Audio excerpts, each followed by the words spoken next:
ধ্বংসের মুখে ভারতীয় অর্থনীতি, দেউলিয়া হবে মোদির দেশ।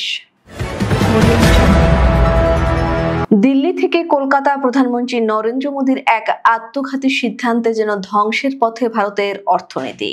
যুদ্ধ মানেই যে ক্ষতি, সেটি বোধহয় এবার বেশ হারে হারে টের পাচ্ছে কট্টর ইসলাম বিদ্বেষী গুজরাটের কসাই খ্যাত মোদি। গত মাসে ঘটে যাওয়া এক কাশ্মীর হামলার রেশে চিরশত্রু পাকিস্তানকে কোনো প্রমাণ ছাড়াই দায়ী করে কথিত প্রতিশোধের নামে দেশটির সাধারণ মুসলমানদের ওপর হামলা চালায় মোদির সেনারা। সেই অপারেশন সিঁদুরের ক্ষয়ক্ষতি কিছুতেই যেন কাটিয়ে উঠতে পারছে না মোদির সরকার। এর ওপর প্রতিবেশী দেশগুলোর সাথে ভারতের বৈরী সম্পর্ক যেন দেশটিকে ধাবিত করছে দেউলিয়া হবার পথে। প্রতিবেশী কোনো দেশের সাথেই ভারতের সম্পর্ক বর্তমানে ভালো নেই। মাঝে মধ্যেই সীমান্তে বিরাজ করে উত্তেজনা। আর মোদী সরকারের তো পায়ে পা লাগিয়ে ঝগড়া করার অভ্যাস বেশ পুরনো।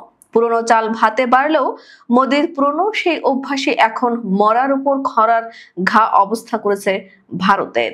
পাকিস্তানে বীরের মতো লড়াই করতে গিয়ে মুখ থুবড়ে পড়ে ভারতীয় সেনারা। হামলার প্রথম দিনই হারিয়ে বসে কমপক্ষে 5 থেকে 6টি অত্যাধুনিক যুদ্ধ বিমান। অর্থনীতিতে সমৃদ্ধশালী একটি দেশকে যুদ্ধের ডামাডোলে কিভাবে ধ্বংস করতে হয় তা যেন শেখা উচিত মোদির কাছে। এমনিতেই যুদ্ধে জড়িয়ে ভারতের সর্বসাকুল্যে ক্ষয়ক্ষতি হয়েছে প্রায় 100 বিলিয়ন মার্কিন ডলার, বাংলাদেশি টাকায় যার পরিমাণ প্রায় 12.5 লাখ কোটি টাকা। শুধু যে এই পরিমাণ অর্থ হারিয়েছে ভারত তা নয়, হারিয়েছে অনেক অনেক বিদেশি বড় বড় বিনিয়োগ। দেশে আসা বন্ধ হয়েছে রেমিটেন্স। অনেক বড় বড় তারকারা ভারত ছেড়ে অবস্থান নিয়েছেন অন্য কোনো দেশে। আর ভারতীয় বিমানের জন্য পাকিস্তানের আকাশসীমা বন্ধ থাকায়ও বেশ বড় আর্থিক ক্ষতির মুখে পড়েছে ভারতীয় বিমান সংস্থাগুলো।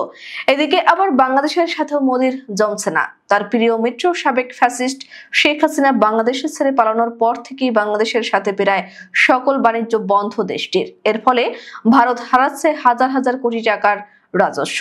হাসিনা ভারতে পালানোর পর মোদির সরকার বাংলাদেশিদের জন্য বন্ধ করে দেয় ভারতের দরজা। রাজার মতো হুঙ্কার দিয়ে দরজা বন্ধ করে উল্টো বিপদে পড়ে ভারত। বাংলাদেশি পর্যটক আর রোগীর অভাবে যখন না খেয়ে মরার দশা ভারতীয়দের, তখন আবার প্রজার মতো দরজা খুলে দিলেও লাভ হয়নি। কারণ তার আগেই চীন সুযোগের শতভাগ ব্যবহার করে বাংলাদেশের পর্যটক আর রোগীদের দিয়েছে রাজার সম্মান।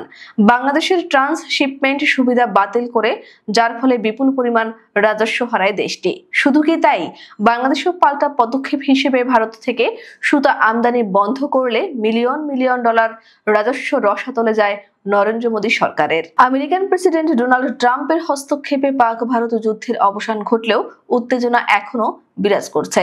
এর মধ্যেই আবার অরুণাচল প্রদেশে দখলের পায়তারা করছে চীন। বিশেষজ্ঞদের মতে এ মাসে পাকিস্তানের সাথে যুদ্ধ, এর পাশাপাশি প্রতিবেশীদের সাথে দ্বন্দ্ব আর অন্য সব মিলিয়ে ভারতের ক্ষতি হয়েছে 500 বিলিয়ন মার্কিন ডলারেরও বেশি। বিশেষজ্ঞরা তাই মনে করছেন, নরেন্দ্র মোদী যদি এভাবে দেশ চালাতে থাকেন তাহলে অচিরেই দেউলিয়া হয়ে যাবে ভারতের সাজানো গোছানো অর্থনীতি।